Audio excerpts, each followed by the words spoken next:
بسم اللہ الرحمن الرحیم۔ شروع اللہ کے نام سے جو بڑا مہربان اور نہایت رحم کرنے والا ہے۔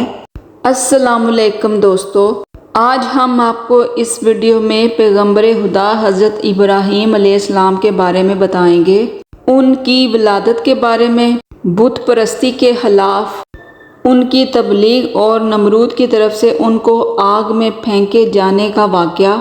اس ویڈیو کو پورا ضرور دیکھیے گا۔ نمرود ملک بابل کا بادشاہ تھا۔ بابل کا موجودہ نام عراق ہے۔ نمرود انتہائی مغرور شخص تھا۔ جب اس کے ابتدا کا دائرہ وسیع ہو گیا تو لوگوں سے اس نے کہنا شروع کر دیا کہ لوگ اس کی پرستش کریں، کیونکہ لوگ پہلے ہی لکڑی کے بنے ہوئے بتوں کی پوجا کیا کرتے تھے، لہٰذا لوگ اسے بھی بہت ہی آسانی سے خدا ماننے پر آمادہ ہو گئے۔ لوگوں کو اس گمراہی کی زندگی گزارتے ہوئے ایک عرصہ ہو گیا اور وہ اللہ کو بالکل ہی بھلا چکے تھے۔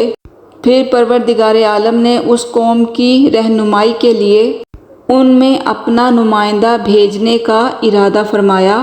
نمرود کے دربار میں نجومی بھی تھے۔ ایک نجومی نمرود کے دربار میں بڑا مقام رکھتا تھا اور بہت زیادہ علم رکھتا تھا، اور وہ نمرود کے بہت قریب تھا۔ ایک دن اس نے نمرود سے کہا، ایک بات میں عرض کروں کہ آپ کی سلطنت میں ایک بچہ پیدا ہونے والا ہے، وہ بت پرستی کو ختم کر دے گا اور لوگوں کو اپنے دین کی جانب بلائے گا اور آپ کی حکومت ختم کر دے گا۔ یہ سن کر نمرود نے اپنے دربار کے دوسرے نجومیوں کی طرف دیکھا۔ سب نجومیوں نے پہلے نجومی کی تائید کی۔ نمرود یہ سن کر پہلے تو دل ہی دل میں گھبرایا، پھر غصے میں آ کر اس نے حکم دیا کہ سب مردوں اور عورتوں کو علیحدہ کر دیا جائے تاکہ ایسا کوئی بچہ وجود میں آنے ہی نہ پائے، اور حکم دیا کہ جو بھی بچہ پیدا ہو اسے قتل کر دیا جائے۔ نمرود کے منہ سے اس حکم کا نکلنا تھا کہ بابل میں پیدا ہونے والے بچے قتل کیے جانے لگے۔ کہتے ہیں کہ نمرود کے حکم پر اس کے جلادوں نے 1,00,000 بچے قتل کیے۔ نادان نمرود یہ سمجھتا تھا کہ وہ اللہ تعالیٰ کے ارادے کے آگے بند باندھ سکے گا۔ اسی ملک بابل میں ایک خاتون تھی جن کا نام تاریخ نے نونا بتایا ہے۔ نونا اس وقت حاملہ تھی۔ ان کے حمل کے آثار کو اللہ تعالیٰ نے چھپا دیا۔ جب ان کے بچے کی پیدائش کا وقت آیا تو وہ نمرود کے خوف سے شہر سے باہر چلی گئیں اور وہاں پہاڑ کے ایک غار میں پناہ لے لی۔ انہوں نے اپنے بچے کو اسی غار میں جنم دیا اور پھر بچے کو لٹا کر اپنے اللہ تعالیٰ سے دعا کی، اے خدا، میں اپنے اس جگر کے ٹکڑے کو اس غار میں لٹا کر جا رہی ہوں، ان ظالموں سے تو ہی اس کو بچانا، وہ اس معصوم کے خون کے پیاسے ہیں۔ اس نے بچے کو بوسہ دیا اور غار کے تہہ خانے کو پتھروں سے بند کر دیا اور واپس شہر کو لوٹ گئی۔ جب دوسرے دن غار میں اپنے بچے کو دیکھنے آئی، انہوں نے دیکھا کہ ان کا بچہ انگوٹھا چوس رہا ہے۔ اس بچے کے انگوٹھے سے دودھ جاری تھا۔ یہ بچہ کوئی اور نہیں بلکہ حضرت ابراہیم علیہ السلام تھے۔ اللہ تعالیٰ نے حضرت ابراہیم علیہ السلام کے انگوٹھے میں دودھ پیدا کر دیا تھا، اور یوں حضرت ابراہیم علیہ السلام کو غذا پہنچتی رہی۔ اس غذا سے دن میں حضرت ابراہیم علیہ السلام اتنا بڑھتے تھے کہ جہاں ایک عام بچہ 1 مہینے میں بڑھتا ہے۔ آپ علیہ السلام کی ماں آپ کو دیکھنے کی غرض سے روزانہ غار میں آتی تھی۔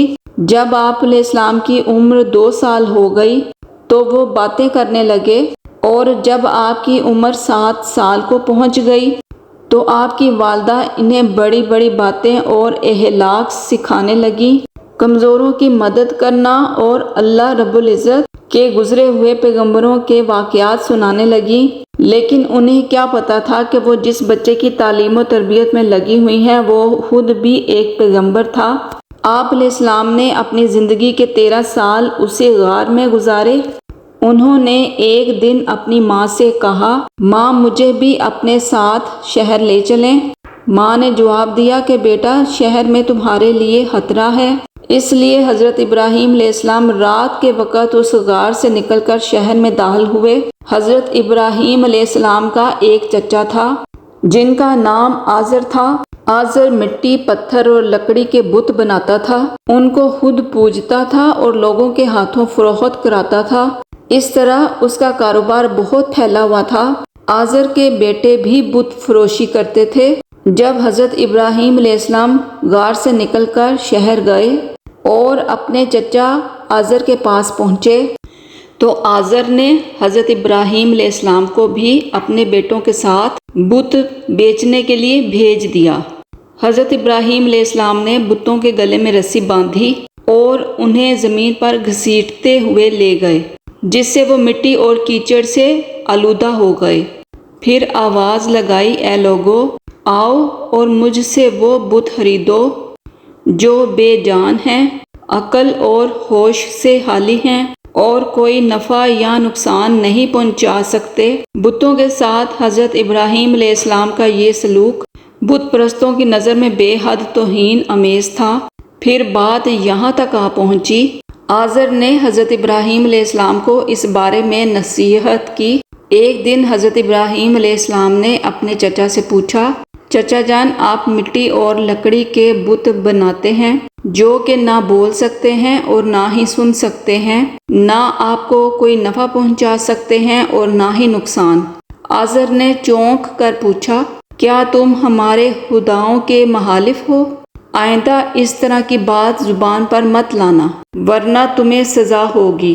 اس کے بعد حضرت ابراہیم علیہ السلام لوگوں سے مخاطب ہوئے اور کہا، پرستش اور سجدے کے لائق نہ ہی نمرود ہے اور نہ ہی یہ بت ہیں۔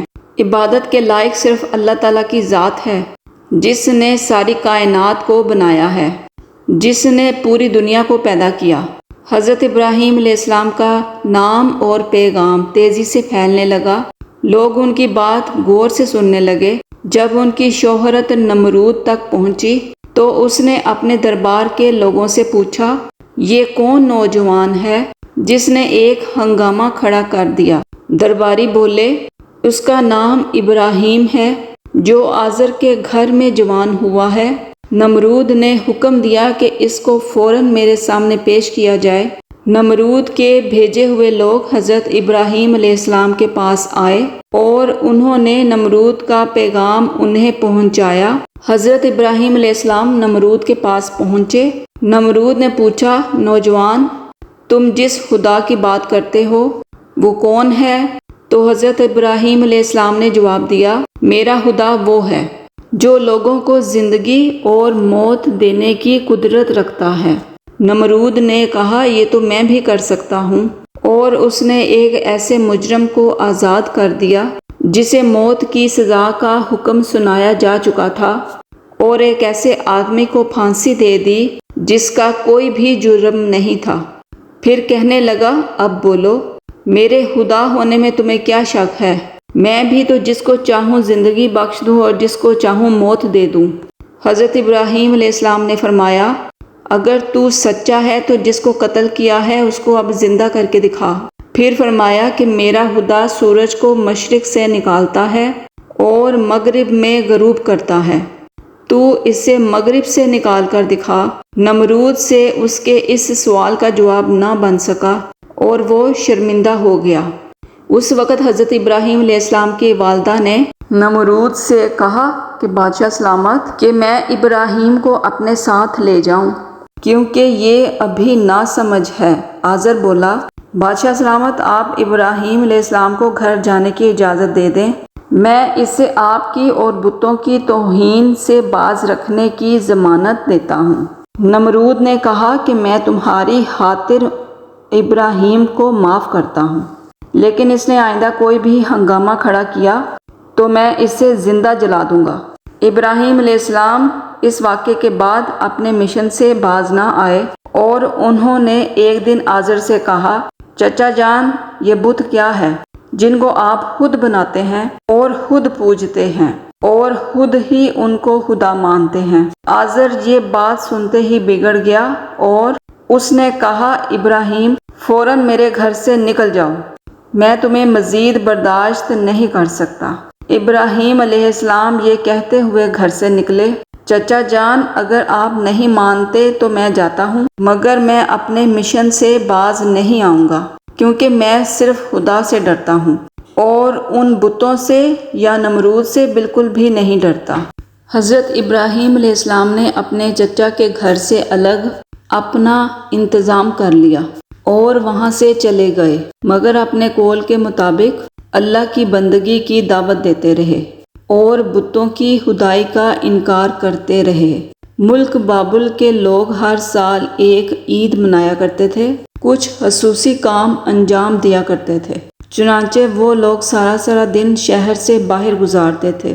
ایک دفعہ جب عید کا دن آیا، وہ لوگ شہر سے باہر چلے گئے تو حضرت ابراہیم علیہ السلام اکیلے اس شہر میں رہ گئے۔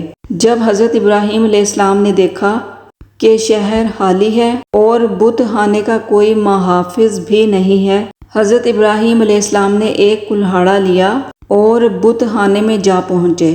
اس عالی شان بت خانے کو دیکھنے لگے جس کو بڑی نفاست کے ساتھ سجایا گیا تھا۔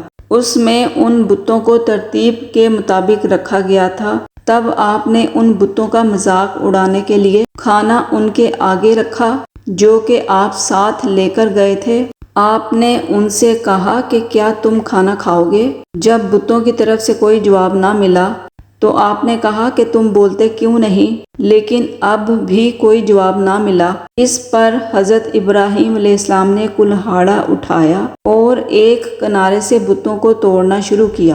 سارے بت چکنا چور کر دیے اور سب سے آخر میں سب سے بڑے بت کے کندھے پر کلہاڑا رکھا اور بت خانے سے آپ چلے گئے۔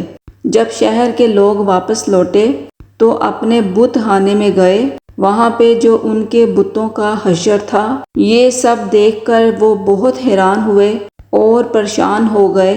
لوگ سوچ میں مبتلا تھے کہ یہ سب کچھ کس نے کیا ہے۔ سب لوگوں کی زبان پر ایک ہی الفاظ تھا، کس نے ہمارے خداؤں کے ساتھ ایسا سلوک کیا ہے؟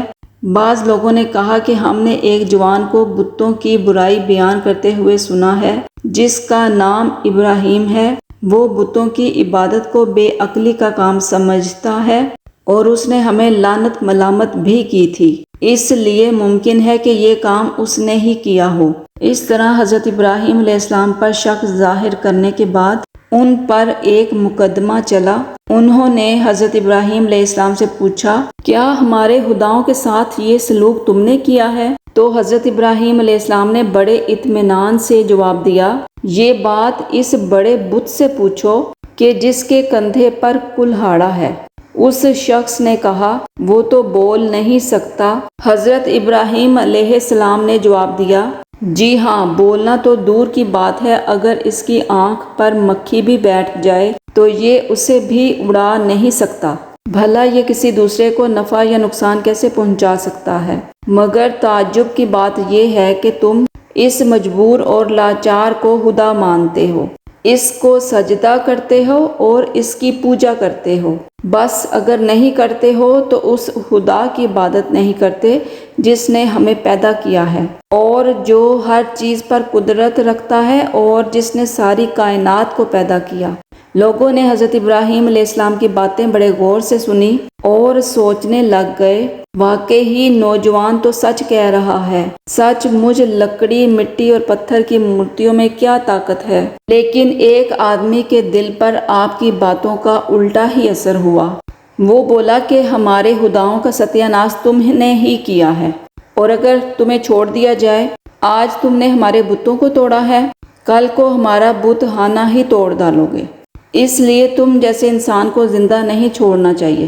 تو لوگ اس وقت وہاں موجود تھے، وہ یہ سب کچھ سن رہے تھے۔ یہ شخص نمرود کا بھیجا ہوا جج تھا۔ لوگ کھڑے اس بات کا انتظار کر رہے تھے کہ دیکھیں نوجوان کے لیے کیا سزا تجویز کی جاتی ہے۔ اس سزا کو سننے کے لیے انہیں زیادہ دیر انتظار نہ کرنا پڑا۔ جج بولا، ابراہیم، تمہارے اس جرم کی سزا یہ ہے کہ تمہیں زندہ جلا دیا جائے اور تمہاری خاک ہوا میں اڑا دی جائے۔ ابراہیم علیہ السلام نے کہا کہ میں تمہارے اس فیصلے سے نہیں ڈرتا۔ زندگی اور موت کا مالک میرا اللہ ہے، میں جو کچھ بھی کہہ رہا ہوں وہ حق ہے، میرا اللہ سن رہا ہے۔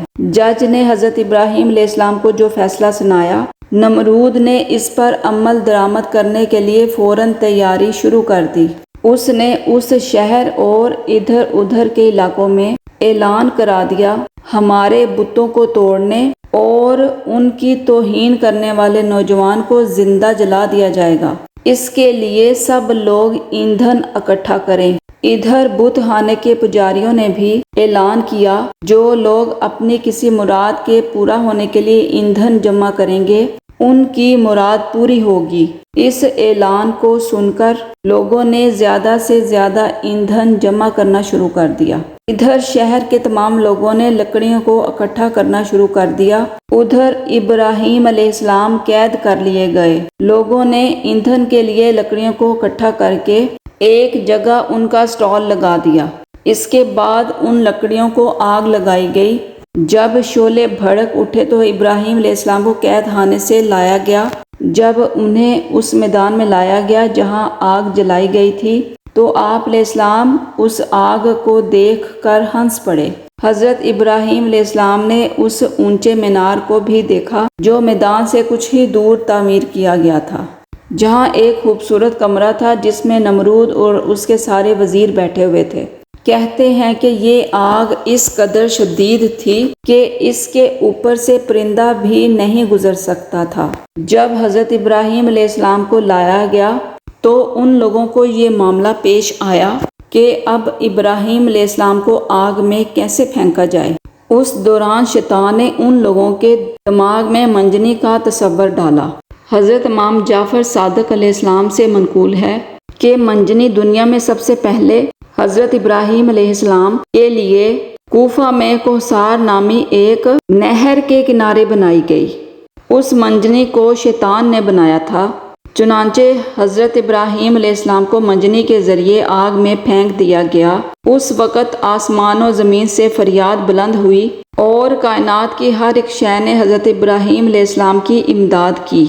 زمین نے کہا، پروردگار، مجھ پر سوائے ابراہیم علیہ السلام کے تیری عبادت کرنے والا اور کوئی نہیں ہے، کیا تو راضی ہے کہ لوگ اسے جلا دیں؟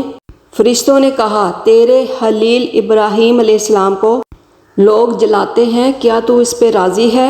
اللہ تعالیٰ نے فرمایا کہ اگر وہ خود مجھ سے مدد طلب کرے گا تو میں یقیناً قبول کروں گا۔ جبرائیل علیہ السلام نے کہا کہ خداوند، تیرے خلیل حضرت ابراہیم علیہ السلام کے سوا زمین پر تیری عبادت کرنے والا کوئی نہیں ہے، تو نے ان کے دشمنوں کو ان پر مسلط کر دیا ہے تاکہ ان کو آگ میں جلا دیں۔ حق تعالیٰ نے فرمایا، خاموش ہو جا، جب میں چاہوں گا اسے بچا لوں گا۔ پھر ابراہیم علیہ السلام نے اپنے پروردگار سے دعا کی، پھر پروردگار نے آگ کو حکم دیا کہ ٹھنڈی ہو جا۔ اس کے ساتھ ہی آگ سرد ہو گئی اور جبرائیل علیہ السلام آئے اور آپ کے ساتھ بیٹھ کر گفتگو میں مشغول ہو گئے۔ ان کے چاروں طرف گل و لالہ پیدا ہو گئے۔ کہتے ہیں کہ جب آگ جل رہی تھی تو چھپکلی آگ کو پھونکتی تھی اور مینڈک پانی لا کر اس پر پھینکتا تھا تاکہ اس کو بجھا دے، اور جب خدا نے وحی کی کہ سرد ہو جا، 3 روز تک دنیا کی تمام آگ میں گرمی باقی نہ رہی، اور یوں اللہ تعالیٰ نے اپنے پیغمبر کو اتنی بڑی آگ سے محفوظ رکھا۔ یہ سارا معاملہ دیکھنے کے بعد نمرود حضرت ابراہیم علیہ السلام کے پاس پہنچا اور بولا، نوجوان، ہمیں تعجب ہے کہ تمہارا حکم آگ پر چلتا ہے۔ حضرت ابراہیم علیہ السلام نے جواب دیا کہ یہ تو تمام میرے خدا کی قدرت ہے۔ نمرود حضرت ابراہیم علیہ السلام کی حرمت کو تو اپنی آنکھوں سے دیکھ چکا تھا، لیکن وہ آپ کی باتوں کو تسلیم کرنے کے لیے پھر بھی تیار نہ ہوا۔ نمرود کو یہ لگا کہ کہیں لوگ حضرت ابراہیم علیہ السلام پر ایمان نہ لے آئیں۔ نمرود نے کچھ لوگوں کو لالچ دے کر اور کچھ لوگوں کو ڈرا دھمکا کر بھگایا۔ اس واقعے کے بعد اس نے حکم دیا کہ انہیں شہر بدر کر دیا جائے تاکہ کوئی بھی شخص ان کا پیروکار نہ بنے، ان کا دین اختیار نہ کر سکے۔ حضرت ابراہیم بھی خود نمرودیوں کے ساتھ ان کے شہر میں رہنے سے خوش نہ تھے، اس لیے وہ شہر چھوڑنے پر آمادہ ہو گئے۔ چنانچہ انہوں نے اپنی بکریاں اکٹھی کی اور انہیں اپنے ساتھ لے کر روانہ ہو گئے، کیونکہ آپ کے پاس بہت بکریاں اور دوسرا سامان بھی تھا۔ اس لیے نمرود نے حکم دیا کہ یہ سارا سامان ضبط کر لیا جائے۔ حضرت ابراہیم علیہ السلام نے کہا کہ اگر تم میری بھیڑ بکریاں اور یہ سارا مال لینا چاہتے ہو تو میں نے اس سرزمین میں اپنی جتنی عمر گزار کر یہ سب اکٹھا کیا ہے، تم میری وہ عمر لوٹا دو اور میرا مال ضبط کر لو۔ جب بات بھڑکی تو یہ مقدمہ نمرود کے ایک منصف کے پاس پہنچا۔ اس نے فریقین کے بیانات سننے کے بعد فیصلہ حضرت ابراہیم علیہ السلام کے حق میں دے دیا۔ تب آپ اپنی بکریاں اور دوسرا سامان لے کر اپنی بیوی سارہ اور اپنے بھتیجے حضرت لوط علیہ السلام کے ہمراہ بابل چھوڑ کر چل دیے۔ اکثر مفسروں نے ذکر کیا ہے کہ آگ سے نجات کے بعد حضرت ابراہیم علیہ السلام نے نمرود کو دین حق کی دعوت دی۔ اس شکی نے کہا میں تمہارے خدا سے جنگ کروں گا، اور ایک دن طے کیا اور اس دن نمرود اپنا بہت سا لشکر لے کر میدان میں آ گیا۔ ابراہیم علیہ السلام اس کے مقابلے میں تنہا کھڑے ہوئے، یہاں تک کہ حق تعالیٰ نے سب سے کمزور مخلوق مچھر کو بھیجا جن سے فضا تاریک ہو گئی، اور وہ لشکر والوں پر حملہ آور ہو گئے اور ان کے سر اور ناک میں لپٹ گئے۔ سب کے سب بھاگ کھڑے ہوئے۔ نمرود بھی ذلیل و رسوا ہو کر واپس آ گیا، لیکن پھر بھی ایمان نہ لایا۔ تو اللہ تعالیٰ نے ایک کمزور مچھر کو حکم دیا کہ وہ نمرود کے دماغ میں گھس جا، تو وہ اس کے دماغ میں جا کر اس کا مغز کھانے لگا۔ نمرود اس قدر بے چین ہو گیا کہ چند آدمیوں کو مقرر کیا کہ چپل کی باریک نوک اس کے سر پہ ماری جائے۔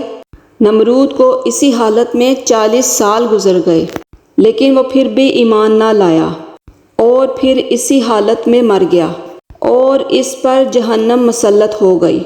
جی ناظرین، تو ہمیں امید ہے کہ آپ کو ہماری یہ آج کی ویڈیو اچھی لگی ہوگی۔ اگر اچھی لگی ہے تو اسے لائک کر دیں اور سبسکرائب کر دیں اور بیل آئیکن کو پریس کر دیں تاکہ ہماری ہر نئی آنے والی ویڈیو سب سے پہلے آپ کو موصول ہو۔ اس کے ساتھ ہی اپنا اور اپنے پیاروں کا بہت زیادہ خیال رکھیے گا۔ اللہ حافظ۔